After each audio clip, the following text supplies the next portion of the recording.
Devaham Swambhagam Ahanti Ye Tulya Ayasad Hivata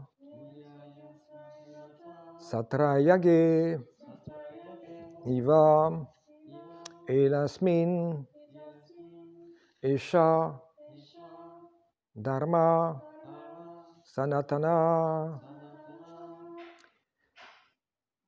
Devasvambhagan Haranti Devasvambhagam Haranti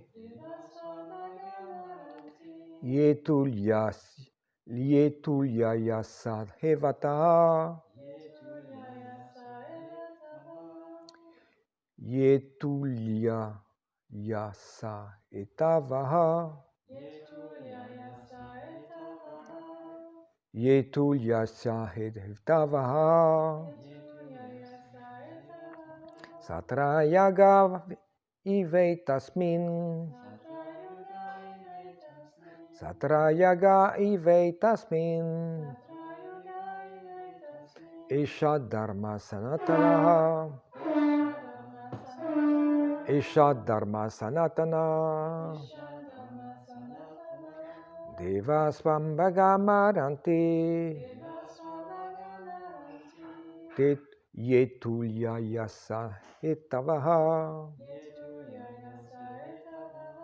Satrayaga Iveitasmin Esha Dharma Sanatana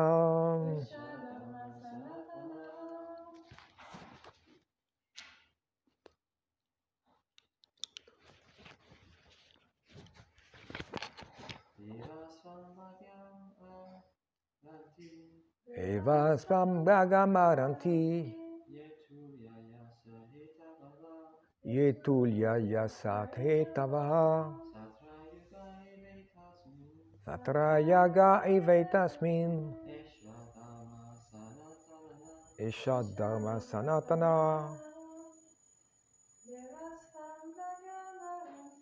Devasvambhagamaranti Yetulya Yasa Etavaha Satrayaga Iveitasmin Esha Dharma Sanatana.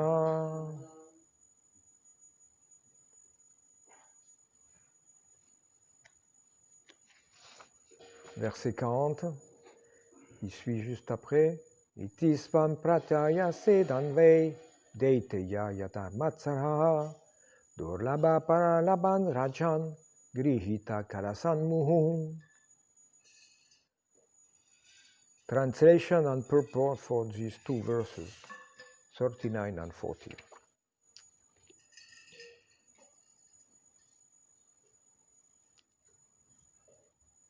Deva, the demigods, Swambhagan, their own share, Aranti, deserve to take, Ye, all of them who, Tulya Ayasa Etavaha,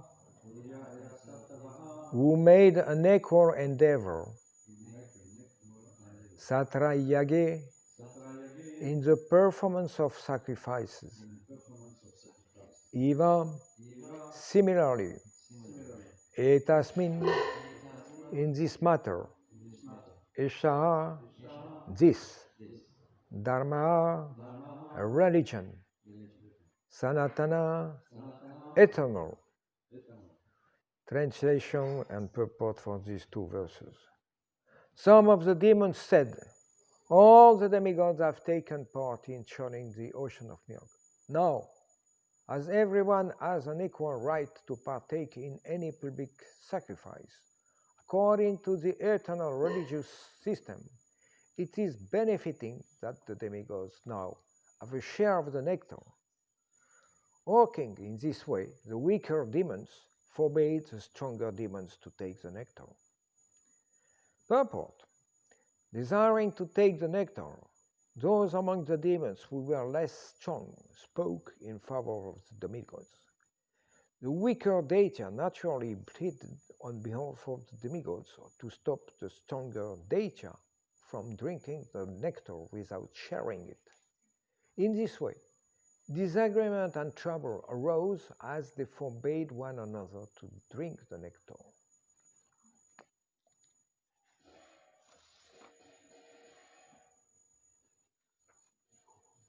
Omaganatimindasya gananjala shalakarai. Achuruminitamiana tasmai shigurami namaha. Shri Chaitanya Manubhishtam Shtapitamina Bhutani Swayarupa Kadamadananati Swapadatikam. Hey Krishna Karina Sindhu Dirabandhu Jagatpati. O Pisha Gopika Kantarada Kantana Mustuti. Tapta Kanchana Gorangera Devrindavaneshwari. Vrishabhanu Sute Devi Pranamami Hari Priya. Vanchakarpatarubhyascha Kripa Sindhu Yaivacha. Patitanabhavanebhyo Vaishnavibhyo Namo Namaha. Shri Krishna Chaitanya Prabhu Nityananda. Shri Advaita Gadada Shivasadi Gaur Bhakta Vrinda. Hare Krishna, Krishna Krishna, Hare Hare. Hare Rama, Rama Rama, Hare Hare.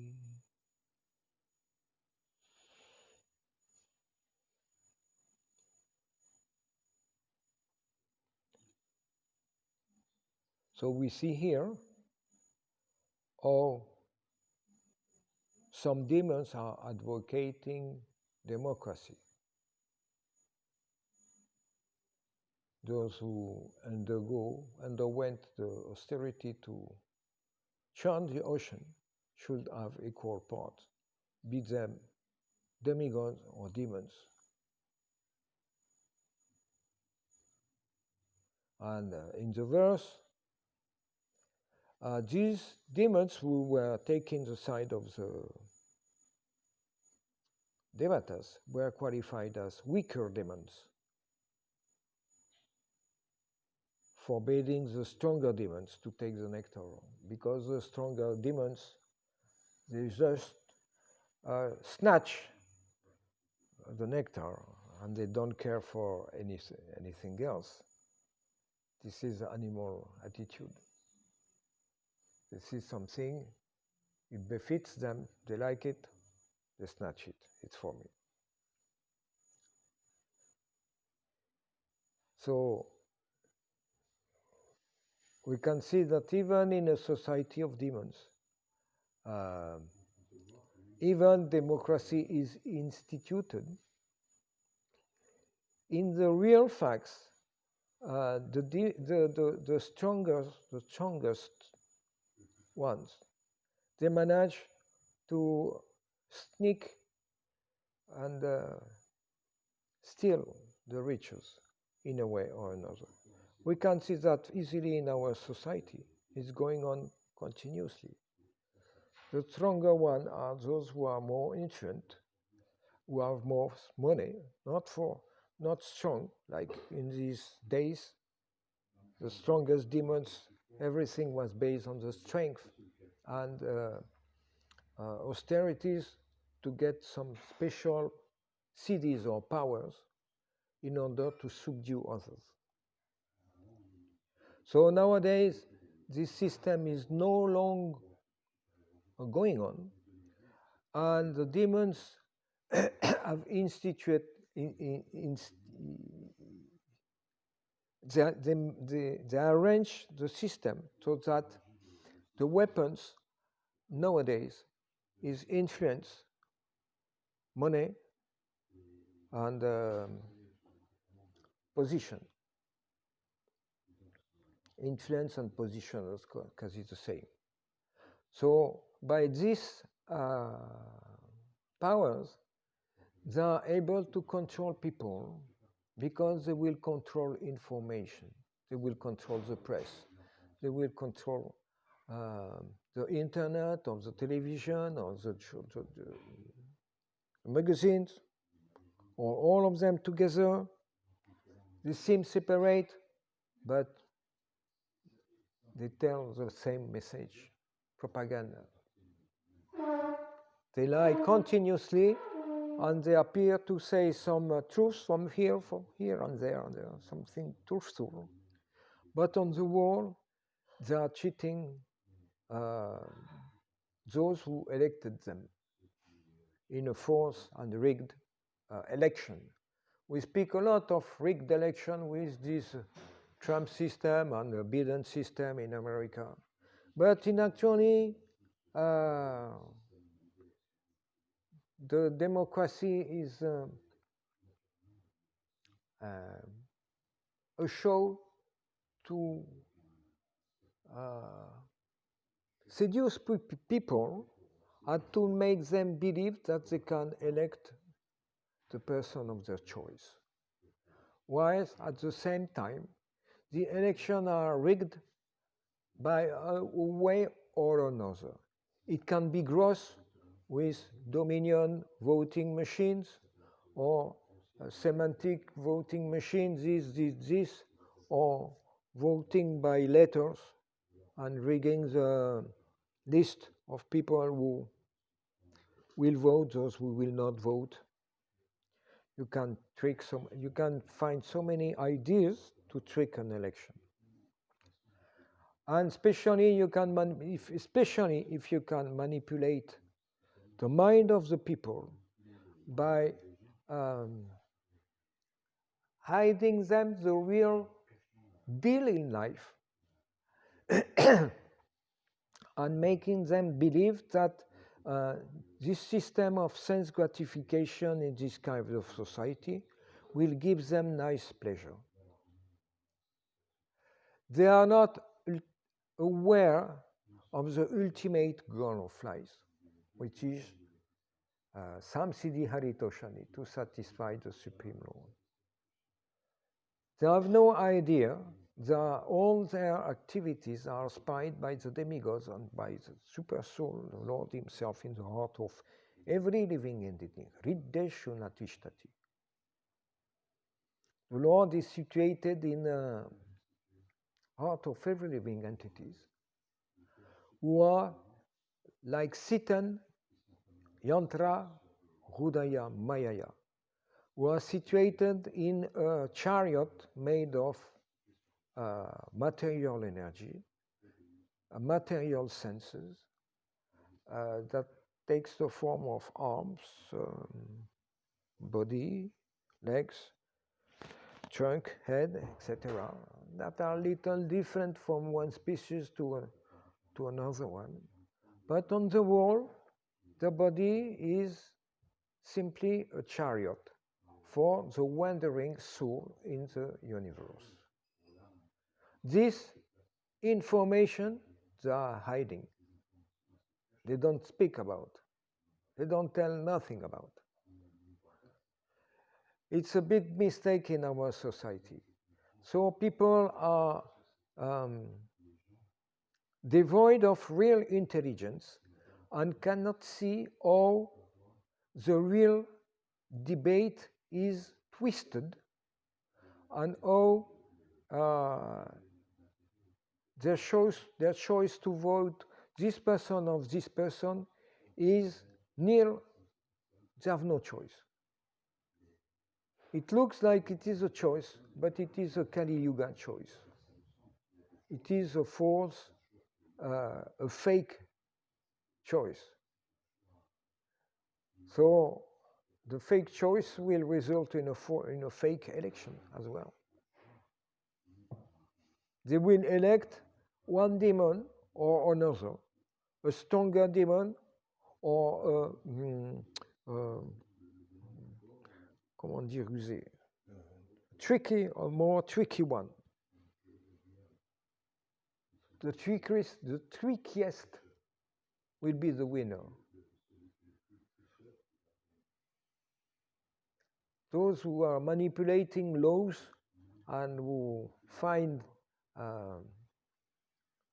failure in the system, they will take advantage of it by being concealed by nice demons who know the law better than them. And with these ideas, they will take the leading.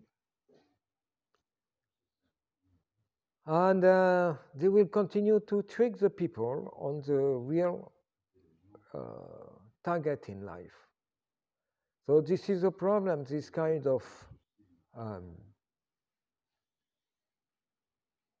organization in our society um, cannot give people their real assets in life, and they cannot pretend to a nice life in opulence, free of problem. Oppositely, like it is in Kayuga, they will have always some enemies here and there, plundering them, or the state itself, or be it the blacks, or be it the um, uh, and people from immigrant countries, or be it their own chiefs who do it under the table, unknown, and sometimes they are caught. And they escape prison and they have a big fine. But they already made so much money that the fine is ridiculous. That's how they escape, those who are caught. And most of them, because of some strong political allies, they escape.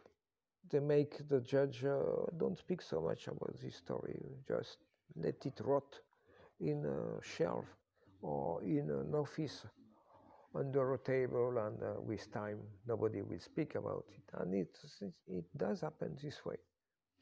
With time, all the scandals, they become buried in the flow of time, and who will speak of the scandal of Nixon, or the scandal of this president or that president? And we know they are all scandalous presidents. They indulge in women, they indulge in drugs or intoxicant, they indulge in meat eating, they indulge in all the pillars of the Kali Yuga. What good can you expect from such person? They are leading blind people because they are themselves blind. So humanity, as long as humanity will be driven by this kind of person, they cannot find peace, they cannot find real opulence, and they cannot find happiness in life. Or if they meet, or if they find, it will be temporary. And very soon it will dry up in the due to the influence of the Kali Yuga age. Some disruption appears, or they divorce, or they get kicked out of their job, or they don't have the income or they are taxed, or they are caught in a fraud, or they are stolen. So many things are here in the hand of Durga to pinpoint the mentality of those demons. That's why Durga is represented as a lady. She's beautiful. She's Giri, the wife of Shiva. And many demons, in the Vedic Puranas, we have stories of many demons who we were aspiring to marry Durga, the wife of Shiva, or Lakshmi, the wife of Lord Vishnu.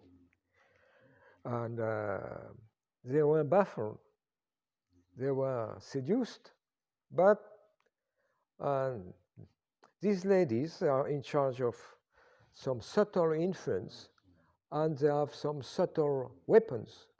That's why Durga Devi is riding a lion or a tiger, and she's wearing so many weapons, innumerable weapons. These are all the sticks to beat those who try to escape the normal laws running the universe so that it can run smoothly. These laws are defined in the Manu Samhita mainly, and more specifically about spiritual life in Bhagavad Gita. So as soon as people try to escape and don't want to follow these laws,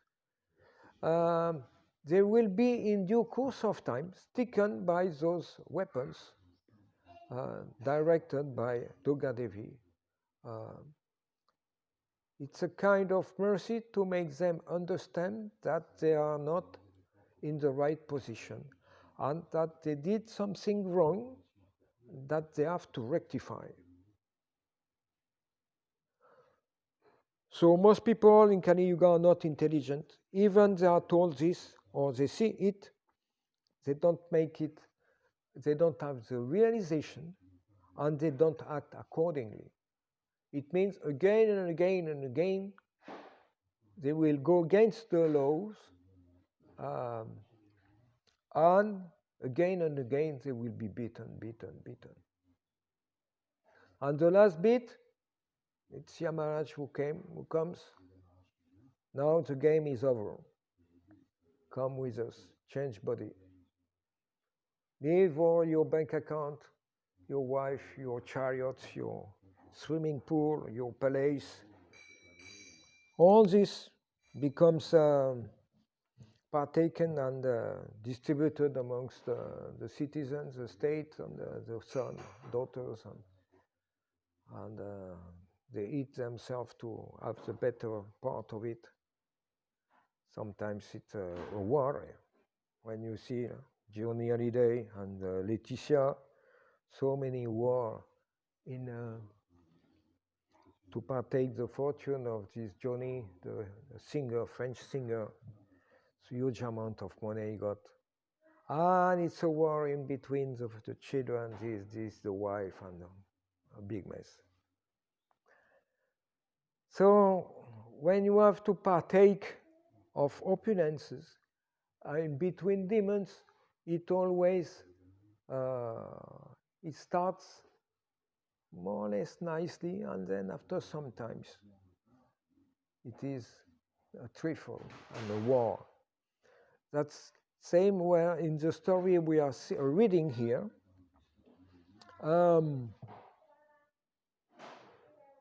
The demons, they start a war in between themselves. There's a huge dispute, and they come to weapons. So the demons are at war with the demigod, bears are at war with in between themselves altogether. So war everywhere. As soon as you speak of demons, you speak of wars. It implies war because they have no good qualities and they want to gratify their false ego. They want to be the better, the leader. They want to have the utmost position. And all of them are with the same mentality. So, of course, it's like in a bamboo forest, where under the effect of the wind, the friction makes eventually appear a fire. And the fire devastates the wall of the bamboos. And there is a forest fire. And then again, the bamboo grow again because the fire burns just the cane, but not the roots. And then it comes again. They go again. It's like that. The material energy. We have to see. So, due to this influence of time and wind and some other cause, the demons they go into war. They get burned, but the problem is that they will come again in another body or in another spice time, in another situation. And when they have human form of life, they can create havoc in the society of humans, especially if they are very powerful. The more powerful the demons are, the more havoc they create in the society of the human beings. That's why when they get rid of their body, Yamaraj fits them in an inferior body where they will not create so much problem to other living entities. They lose the human form of life and they adopt, because their attitude were animalistic when they were in a human form of life, they adopt and they are happy with the body of an insect or a hornet or I don't know, so many, 8,400,000 form of life. It's quite huge. Certainly, they will find a form in which they will satisfy their desire. And Krishna puts them in a situation where they create havoc in their little space-time without disturbing the air, the fire, the earth, the water, the elements, like we see nowadays. All these things becomes contaminated because there is too many demons and they're becoming too much powerful. And they create problems with all of the other living entities, and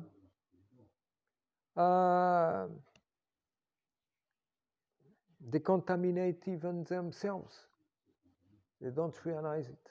They put it under the table, but they contaminate the rivers, the oceans. It's full of plastic and strange molecules, heavy metals everywhere, strange molecules that have effects on the body after a long time.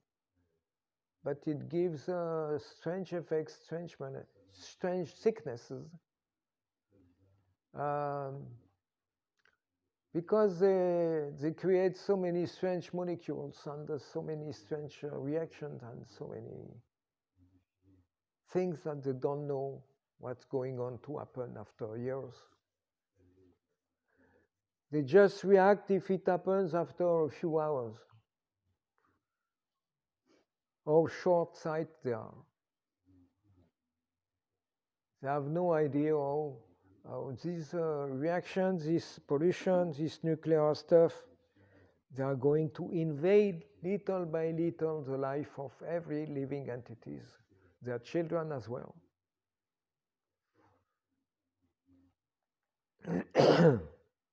So these are the effects of the demons.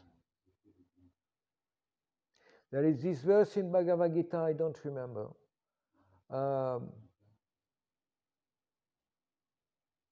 where it is said that the demons ultimately, they make some arrangement in the view of destroying the world, destroying everything. Especially when they see they don't win the chess game, they kick the chess game and everything is over. That's how the party ends. They will not recognize they are the loser, and they kick the chess game, and everything have to start again. And they will claim, anyway, I had win.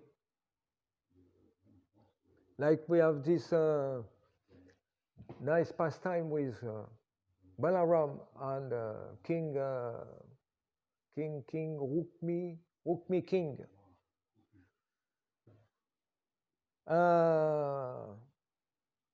There was a challenge on chess game, justly on a chess game, and it happened that for some time Balaram was losing a lot of money, and it happened that Balaram win. But Rukmi didn't accept it. And he found some pretext to say that Balaram had cheated. And what happened is that Balaram became red hot, angry.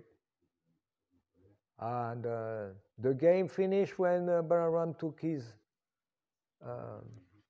plow or mace and just struck me on the head, and everything was finished. So Lord Krishna is very tolerant. He lets happen so many nonsense going on. But it accumulates, the karma accumulates. And after sometimes it is really heavy. Like you charge a condenser little by little, and at a certain times there's enough power to make a spark. And then blitzkrieg,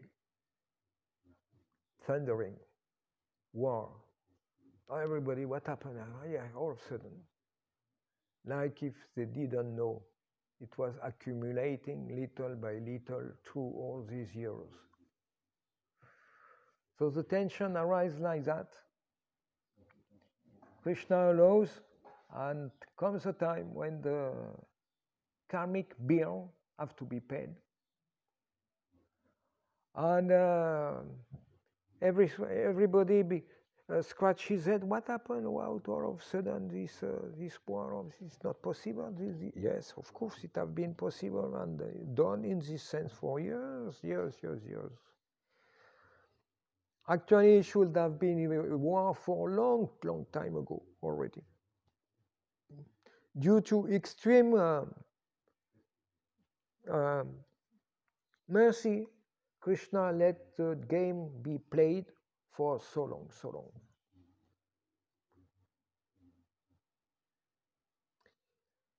Like in this situation, around the milk ocean that was being churned, the demons and the devatas, they saw so many nice things showing up from the ocean of milk. And they were happy. Everybody was a brother. Oh, you get this. Oh, me, I get that. You got the elephant. I got the horse. You got this jewel. I got this one. I got these nice damsels. I got this one here. Varuni or the Apsara. So many things happen, and everybody, wow, super, lecture on the... And then happened a problem. The nectar shows up. And it is not the same as the other things. Nectar is much more, immortality nectar is much more desirable than all those things. Because if you get nectar, well, it is more valuable than the woman, the riches, the chariot, or the animals that are being used as a chariot, or the riches, or whatever things. Immortality is... the devatas and the demons, they realize that immortality have no price. It is the utmost jewel, and everyone is ready to go to war for that. So they were brothers in partaking on the riches, and then when it comes up to this big nectar, then the problem arises. It's not the same. They don't want to partake.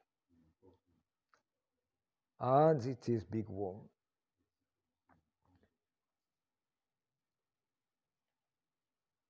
So we are in the middle of this pastime, but we can see how it is already going on with this civilization where the people are low, they strive for the low-grade nectar, which is the black oil. They want to partake the riches arising from this black oil. And for sometimes it goes and we get so many nice things, plastic and motors, cars, and nice hot clothes. This cloth is made with this black oil. It is hot. Super. So many nice things are being extracted from the heart.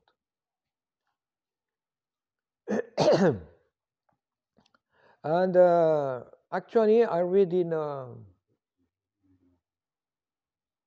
Garuda Purana, in a note, where it is said that when Krishna, Lord Vishnu more exactly, was in battle with Madhu, the monster Madhu was killed. The corpse was thrown in the ocean, and by mystic arrangement, this corpse was transformed into an oily product that covered all of the ocean. It is said that Vishnu used this oil in order to recompact the earth and make it able to float. Vishnu reconstructs the earth planet, and this oily element was important. So we can understand that this oil that we are using is coming from the Madhu's corpse that have been destroyed by Vishnu long time away. So it is exploited nowadays as the black gold. And they don't see that so many of the people have been happy for some time extracting so many things. But not everyone. Not everyone have been happy. But at the same time, because it was not equally distributed, the riches from this black oil, some dissension arose in between the people. Oh, I didn't get my share. So mostly people are becoming envious of the facilities that have not been partaken. And they choose to move and to invade, and they like to come. Me too, I want.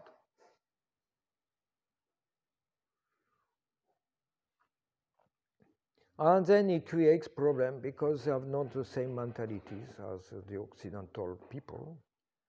And it gives all facilities for friction and creating a big dispute. Because basically, exploitation of this was not meant for the pleasure of Lord Vishnu, but for the pleasure of the demons.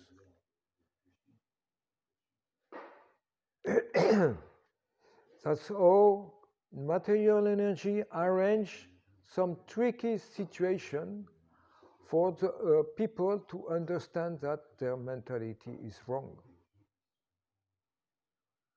The black oil or madhu or this nectar is not bad in its sense, in itself. It is the use that we make from it. And the use we make from it comes from the mentality that we cultivate inside ourselves.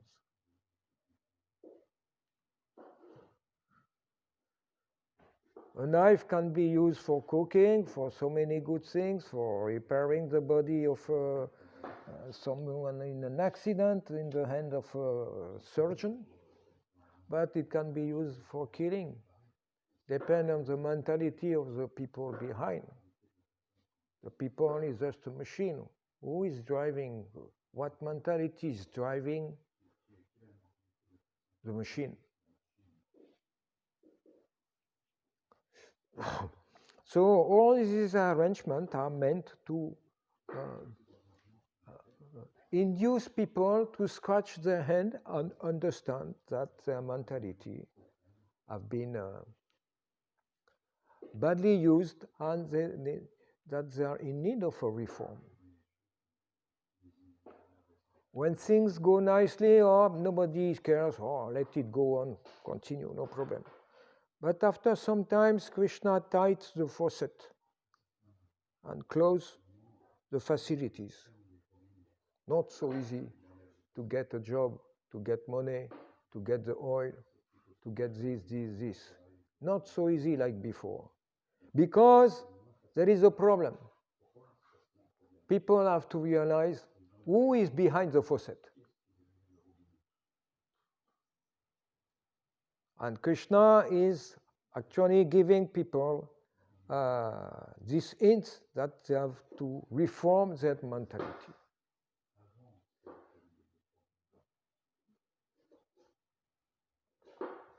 To reform a mentality, it is the most difficult thing to do.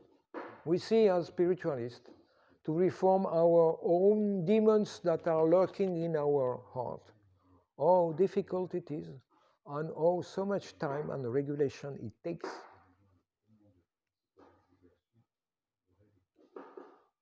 So at the beginning, spiritual life may look like bitter, difficult. But after some time, you realize that you gain so much freedom. And you realize how the material energy is working, and you realize there is a person behind the energy.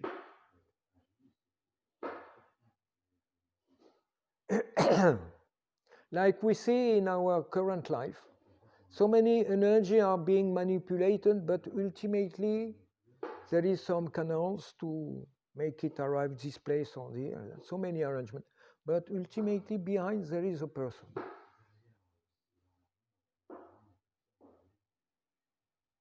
Like electric energy, it can give light, it can give information, sound, nice sound, music, or big sound to destroy. Or it can give heat, it can give cold. So many ways you can twist and make arrangements so that this energy becomes manifested in so many ways. But behind, you have to understand there is someone who is controlling. Someone is behind a desk and realizing this energy is being transformed and distributed to them. And someone is in control. Someone is in charge.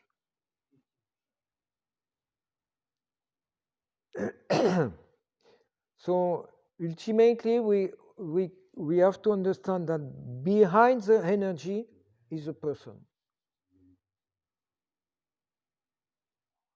You have to scratch your mind and be intelligent enough to understand that it is for everything. It means energy is controlled by the energetic. Energy is female, energetic is male. Energetic is a person.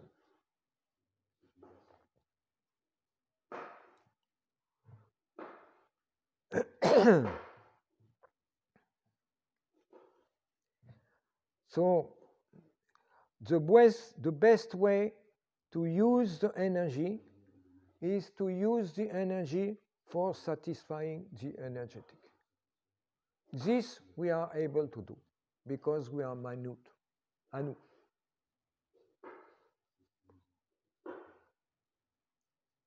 This is in our power. Other power is very minute, is very insignificant. But we have the power to use the energy we are in so-called control, to use them in the service of the energetic of the Supreme Lord.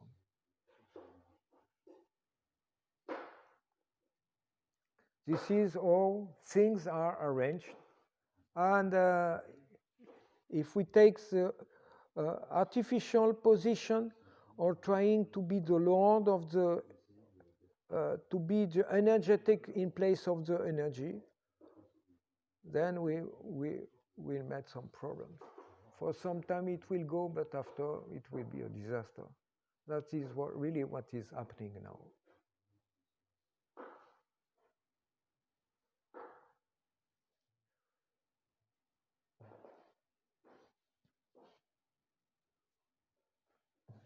So here we see the demons, they try to take the role of the energetic and be the dominions, the controllers. But Krishna will make arrangements so that it will be a real fellow. And at a certain point,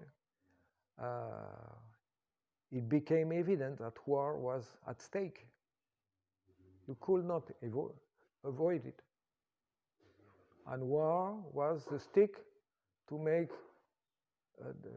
their mentality to understand things in a way they could understand. Those who are intelligent, they hear and they act properly. This is first-class intelligent. Very rare in this age. Second-class intelligent, they have to see others making a mistake and being caught by the police for a chief, for example, and they understand, I should not act the way he acts, and reform yourself. Third-class intelligence, you do the thing, you get caught, you get beaten, you go in prison or whatever, and you realize, I should not have done it. Okay, I won't do it. Most of people are this level, and that's why wars or epidemics or plague or whatever are necessary, because most of people are at this stage of intelligence. Animalistic intelligence. The donkey receives a stick, got the stick, he understands, I have to go on this right side. Unfortunately, it's happened this way. And of course, there is also last class intelligence, those who even were beaten like that, they will rationalize, oh, it is my destiny, oh, it is this, oh, it is that.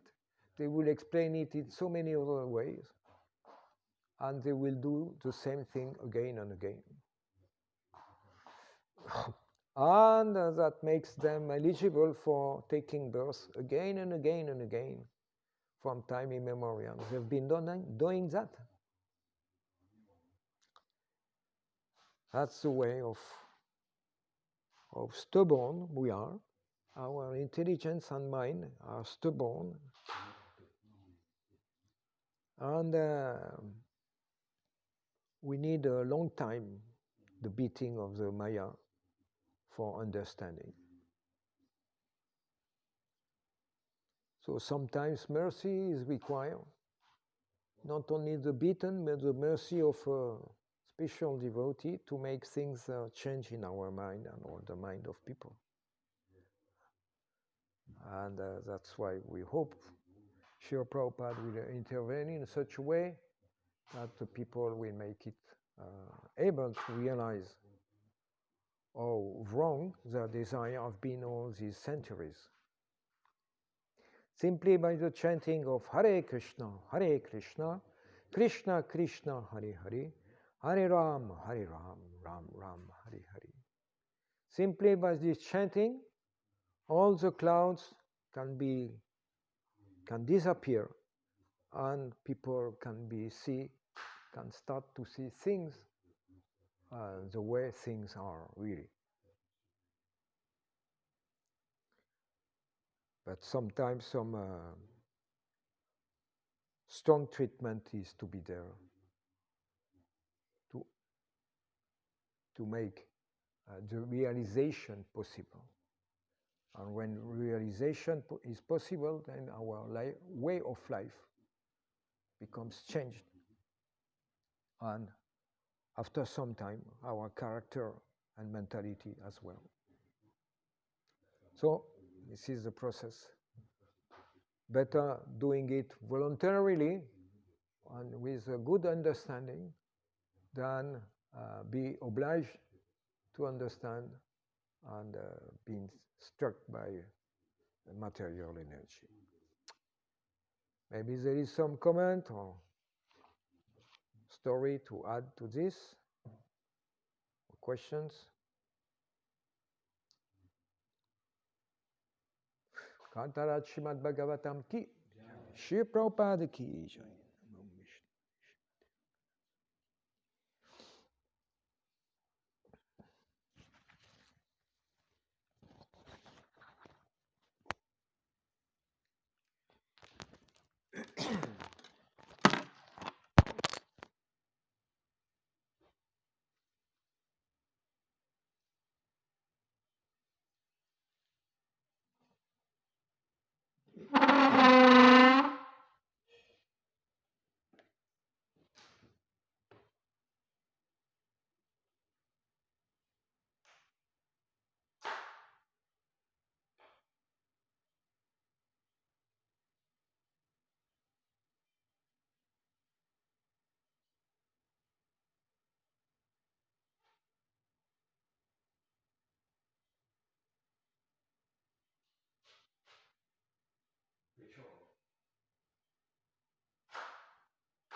Aujourd'hui, on est 18. Hein? On est 18 aujourd'hui. Aujourd'hui, qu'en Amérique, ça va sauter. On est 18, hein? Ouais.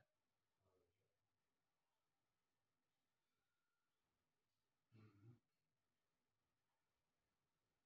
Hare Krishna.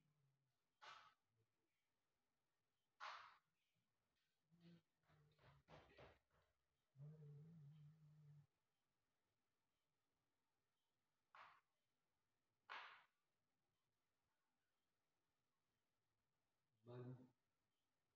On dit des restes de Madhu.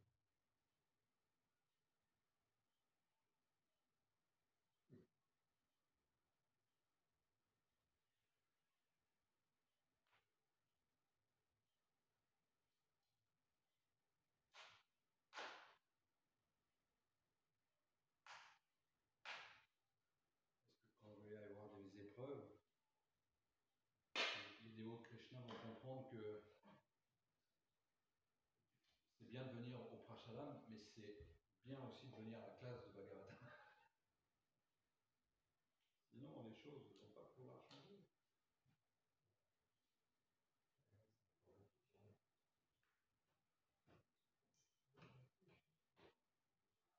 On consommait, il y en a plein. Ouais, il y en a plein. Et ça, c'est une cagette, j'ai l'impression de marcher. Moi, j'en ai plein aussi. Je vais donner au temple parce que je n'ai pas de ça. J'en ai récolté peut-être 120, 150 kilos. Moi, j'en veux bien pour Lucide Mal, le temps de Jagannath.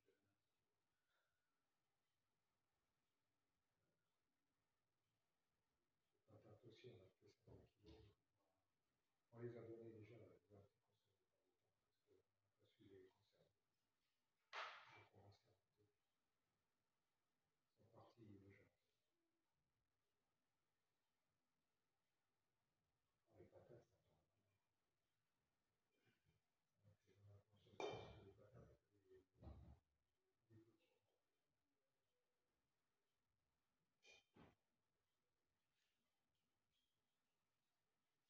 Ouais, si t'as plein de patates et de potirons, tu peux passer l'hiver. Ouais.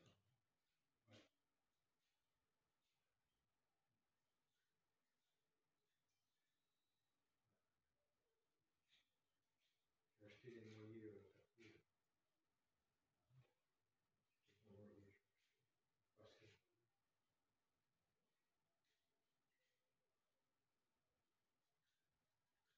Hare Krishna.